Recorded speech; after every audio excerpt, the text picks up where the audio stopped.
নমস্কার বন্ধুরা, deep study চ্যানেলের পক্ষ থেকে জানাই আপনাদের সকলকে স্বাগতম। তো আজকে টিটেট পেপার 2 এর জন্য জিওগ্রাফি টপিক শিলা প্রকার এবং তার বৈশিষ্ট্য থেকে বাছাই করা 50 মোস্ট ইম্পর্টেন্ট কোয়েশ্চেন্স আপনাদের এই 2 নম্বর ভিডিওতে তুলে ধরছি। আশা করি এই ভিডিওর কোয়েশ্চেনগুলো আপনাদের এক্সাম প্রিপারেশনকে অনেকটা মজবুত করতে সক্ষম হবে। তো ভিডিওটি শুরু করার আগে আপনাদের কাছে একটাই অনুরোধ, ভিডিওটি স্কিপ না করে পুরোটা দেখবেন, যাতে করে আপনারা আপনাদের এক্সামটাকে ক্র্যাক করতে পারেন। শুরু করছি আজকের ভিডিওর প্রথম কোয়েশ্চেন দিয়ে, যেখানে বলা হয়েছে ইগনিস একটি ল্যাটিন শব্দ যার অর্থ। তো মনে রাখবেন, এখান থেকে আমরা দুইটা কোয়েশ্চেন পেয়ে যেতে পারি। ইগনিস কি জাতীয় শব্দ? এটা হলো ল্যাটিন শব্দ, এবং এই যে ইগনিস শব্দটার অর্থ, সেটার কিন্তু অর্থ হলো আগুন। ক্লিয়ার? এবার 2 নম্বর কোয়েশ্চেন, যেখানে বলা হয়েছে সেডিমেন্টারি শব্দের অর্থ কী। তো মনে রাখবেন, সেডিমেন্টারি শব্দের অর্থ হলো কিন্তু বসতি স্থাপন করা, কোনো জায়গায় কোনো ধরনের বসতি স্থাপন করাকে কিন্তু বলা হয়ে থাকে সেডিমেন্টারি। আর এই যে সেডিমেন্টারি শব্দটা, সেটাও কিন্তু একটা ল্যাটিন শব্দ, ঠিক আছে। এবার আমরা নজর দেব 3 নম্বর কোয়েশ্চেন্সের দিকে, যেখানে বলা হয়েছে মেটামরফিক শব্দের অর্থ কী। তো মেটামরফিক শব্দের অর্থ হলো রূপ পরিবর্তন করা, অর্থাৎ কোনো কিছুর রূপ পরিবর্তন করাকে কিন্তু মেটামরফিক বলা হয়ে থাকে। সেটাও কিন্তু একটা ল্যাটিন শব্দ এবং তার অর্থ রূপ পরিবর্তন করা। ক্লিয়ার? এবার আমরা 4 নম্বর কোয়েশ্চেন্সের দিকে নজর দেব, যেখানে বলা হয়েছে নিচের কোনটি এক প্রকার শিলা নয়। তো মনে রাখবেন, ট্রেস রক কিন্তু শিলা নয়, ঠিক আছে। এবার 5 নম্বর কোয়েশ্চেন্সের দিকে আমরা নজর দেব, যেখানে বলা হয়েছে চুনাপাথর কী ধরনের পাথর। তো মনে রাখবেন, চুনাপাথর কিন্তু হলো এক প্রকার পাললিক শিলা, পাললিক শিলা থেকেই কিন্তু চুনাপাথরের উৎপত্তি। তারপর 6 নম্বর কোয়েশ্চেন, যেখানে বলা হয়েছে চুনাপাথর কোন কোন খনিজে পাওয়া যায়। চুনাপাথরের মধ্যে কোন কোন খনিজ রয়েছে, সেটা হলো ক্যালাসাইট এবং এরাগোনাইট। ক্যালাসাইট এবং এরাগোনাইট নামক খনিজ পাওয়া যায় কিন্তু চুনাপাথর শিলার মধ্যে।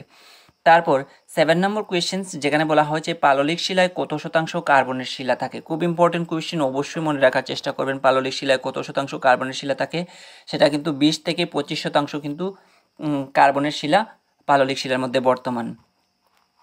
তারপর 8 নম্বর কোয়েশ্চেন, যেখানে বলা হয়েছে পাললিক শিলায় কত শতাংশ চুনাপাথর থাকে। খুব ইম্পর্টেন্ট কোয়েশ্চেন আপকামিং টিটেট 2024 এর জন্য। অবশ্যই মনে রাখার চেষ্টা করবেন পাললিক শিলায় কত শতাংশ চুনাপাথর থাকে।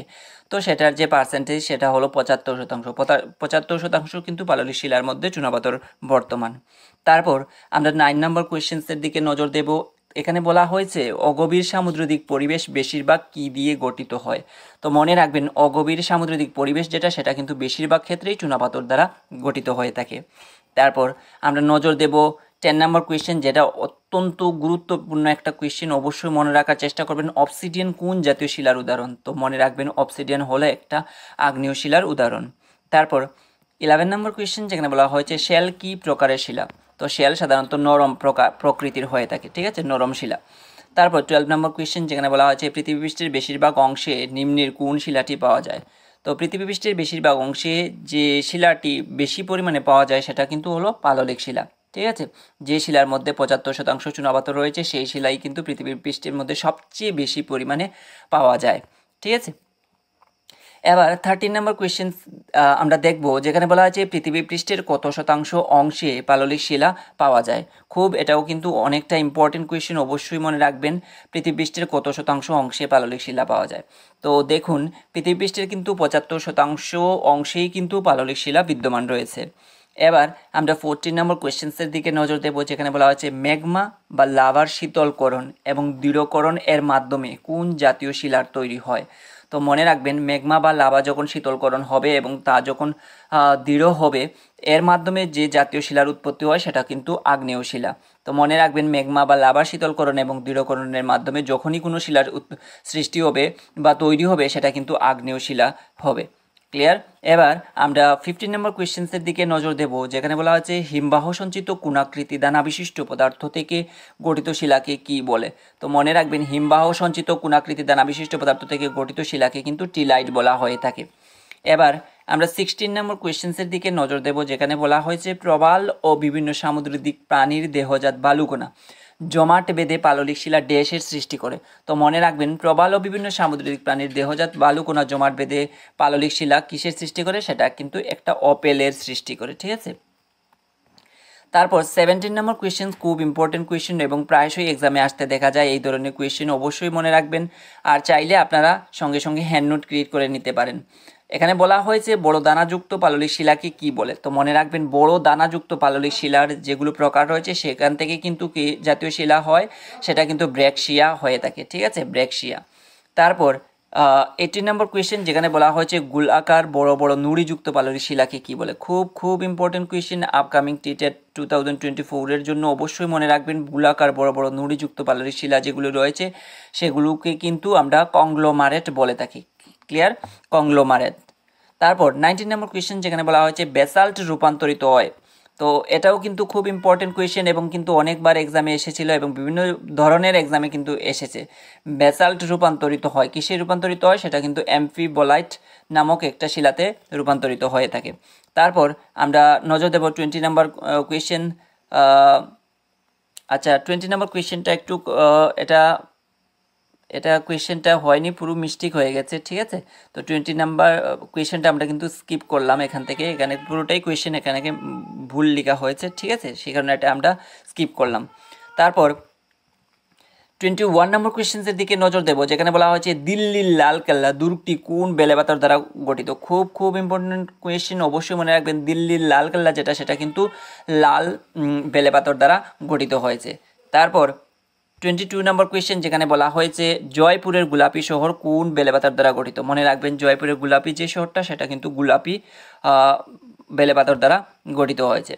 তারপর 23 নম্বর কোয়েশ্চেন বলা হয়েছে জয়সালমীর সোনার কেল্লা দুর্গটি কোন বেলেপাথর দ্বারা গঠিত?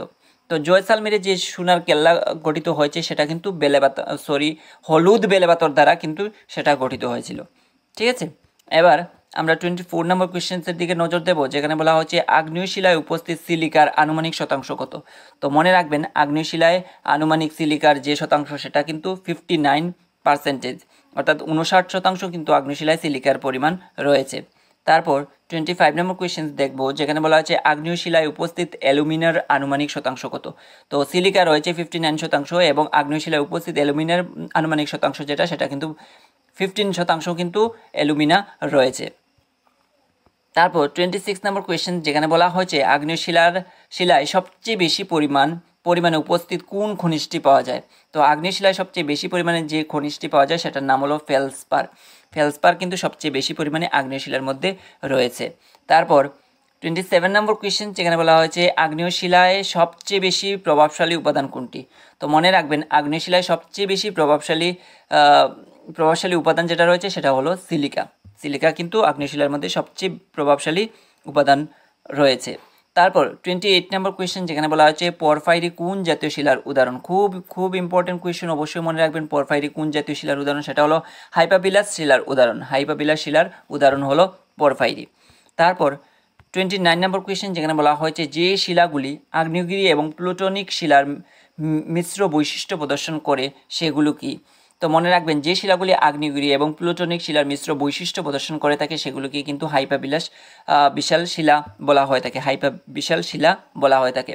তারপর 30 নম্বর কোয়েশ্চেন, যেখানে বলা হয়েছে মোটা দানাদার শিলা হলো। তো মোটা দানাদার যে ধরনের শিলা সেগুলোকে কিন্তু আমরা প্লুটোনিক শিলা বলে থাকি। মোটা এবং তার মধ্যে দানা রয়েছে সেই জাতীয় শিলাকে আমরা প্লুটোনিক শিলা বলে থাকবো। 31 নম্বর কোয়েশ্চেন, যেখানে বলা হয়েছে প্লুটোনিক শিলাগুলি পৃথিবীর পৃষ্ঠের নিচের গভীরতায় গঠিত হয়। তো মনে রাখবেন প্লুটোনিক শিলা যেগুলো রয়েছে এবং পৃথিবী পৃষ্ঠে কতটুকু গভীরে রয়েছে সেটা কিন্তু 7 থেকে 10 কিমি নিচে প্লুটোনিক শিলাগুলো রয়েছে, ঠিক আছে। এবার 32 নম্বর কোয়েশ্চেন, যেখানে বলা হয়েছে লাভা বা ম্যাগমার অবস্থা কিরূপ? তো লাভা বা ম্যাগমা সাধারণত তরল হয়ে থাকে এবং স্ফটিক হয়ে থাকবে এবং গ্যাসের মিশ্রণ রয়েছে কিসের মধ্যে? লাভা বা ম্যাগমার মধ্যে, ঠিক আছে। লাভা বা ম্যাগমার মধ্যে তরল, স্ফটিক এবং গ্যাসের মিশ্রণ রয়েছে। তারপর 33 নম্বর কোয়েশ্চেন, যেখানে বলা হয়েছে আগ্নেয় শিলা গঠনের জন্য কোন দুটি শর্তের প্রয়োজন বলে মনে করা হয়? কোন দুটি শর্তের প্রয়োজন আছে বলে মনে করা হয়? সেটা হলো গলিত অবস্থা এবং খুব উচ্চ তাপমাত্রা। আমরা জানি যে সাধারণত আগ্নেয় শিলা তখনই গঠিত হবে যখন সেটা গলিত অবস্থায় থাকবে এবং খুব উচ্চ তাপমাত্রা রয়েছে, সেখান থেকেই কিন্তু আগ্নেয় শিলার উৎপত্তি, ঠিক আছে। তো এই দুটি শর্ত কিন্তু মেনে চলে আগ্নেয় শিলা। ক্লিয়ার। এবার আমরা 34 নম্বর কোয়েশ্চেনের দিকে নজর দেব, যেখানে বলা হচ্ছে ভূত্বকের যে শাখাটি শিলার বিভিন্ন দিক নিয়ে কাজ করে তাকে কি বলা হয়। খুব ইম্পর্টেন্ট কোয়েশ্চেন এবং প্রায়শই কিন্তু এই ধরনের কোয়েশ্চেন কিন্তু এক্সামে হিট করে, তো অবশ্যই সেটা মনে রাখবেন। ভূত্বকের যে শাখাটি শিলার বিভিন্ন দিক দিয়ে কাজ করে তাকে কিন্তু পেট্রোলজি বলা হয় থাকে, ঠিক আছে, ভূবিদ্যায় সেটাকে পেট্রোলজি বলা হয়। তারপর 35 নম্বর কোয়েশ্চেনের দিকে আমরা নজর দেব, রাসায়নিক আবহাওয়ার দ্বারা কম প্রবাহিত হয় কোন শিলা। তো রাসায়নিক আবহাওয়া সবচেয়ে কম প্রবাহিত হয় সেটা কিন্তু আগ্নেয় শিলার মধ্যে। ক্লিয়ার। এবার 36 নম্বর কোয়েশ্চেন, যেখানে বলা হচ্ছে দানাদার, অর্থাৎ আমি স্ফটিক শব্দটা আমরা প্রথমেই পেয়েছি, অর্থাৎ সেই শব্দটার মানে হলো দানাদার। দানাদার বা স্ফটিক কোন শিলার প্রধান বৈশিষ্ট্য। খুব ইম্পর্টেন্ট কোয়েশ্চেন। দানাদার বা স্ফটিক দেখা যায় সেটা কিন্তু আগ্নেয় শিলার মধ্যেই একমাত্র আমরা দেখতে পাই। ক্লিয়ার। এবার 37 নম্বর কোয়েশ্চেন, যেখানে বলা হচ্ছে আগ্নেয় শিলা গঠনে পৃথিবীপৃষ্ঠের সাথে কি জড়িত। তো মনে রাখবেন, আগ্নেয় শিলা গঠনে পৃথিবীপৃষ্ঠের সঙ্গে যেটা জড়িত সেটা হলো লাভা বা ম্যাগমার দৃঢ়ীকরণ জড়িত, অর্থাৎ লাভা বা ম্যাগমার দৃঢ়ীকরণের মাধ্যমেই তো আগ্নেয় শিলার সৃষ্টি হয়, সেই কারণে লাভা বা ম্যাগমার দৃঢ়ীকরণটা কিন্তু আগ্নেয় শিলার সঙ্গে ওতপ্রোতভাবে জড়িয়ে রয়েছে। তারপর 38 নম্বর কোয়েশ্চেন, যেখানে বলা হয়েছে আগ্নেয় শিলা কয় ধরনের ও কি কি। তো মনে রাখবেন, আগ্নেয় শিলাটা সাধারণত দুই ধরনের হয়ে থাকে, একটা হলো অনুপ্রবেশকারী বা এটাকে বলা হয় প্লুটোনিক শিলা, এবং এক্সট্রুসিভ বা আগ্নেয় শিলা। আমি আবারও বলছি, আগ্নেয় শিলাটা সাধারণত দুই ধরনের হয়ে থাকে, একটা হলো অনুপ্রবেশকারী বা প্লুটোনিক শিলা, আর একটা হলো এক্সট্রুসিভ বা আগ্নেয় শিলা, ঠিক আছে। এই দুই ধরনের কিন্তু আগ্নেয় শিলা হয়ে থাকে। এবার আমরা নজর দেব 39 নম্বর কোয়েশ্চেন্সের দিকে, যেখানে বলা হচ্ছে গভীর ম্যাগমা থেকে আসা শিলাকে কি বলা হয়। ম্যাগমা, এখানে স্পেলিংটা একটু মিস্টেক হয়ে গেছে, একটু কারেকশন করে নেবেন আপনারা। গভীর ম্যাগমা থেকে আসা শিলাকে কি বলা হয়।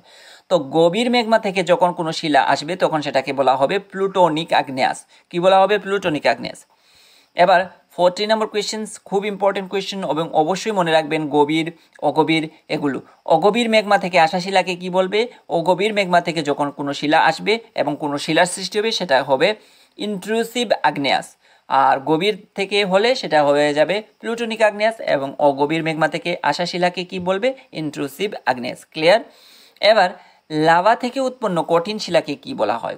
খুব ইম্পর্টেন্ট কোয়েশ্চেন আপকামিং টিটেট 2024 এর জন্য, অবশ্যই সেটা মনে রাখার চেষ্টা করবেন। লাভা থেকে উৎপন্ন যখন কোনো কঠিন শিলা উৎপন্ন হয় তখন সেটাকে এক্সট্রুসিভ আগ্নেয়াস আমরা বলে থাকি। ক্লিয়ার।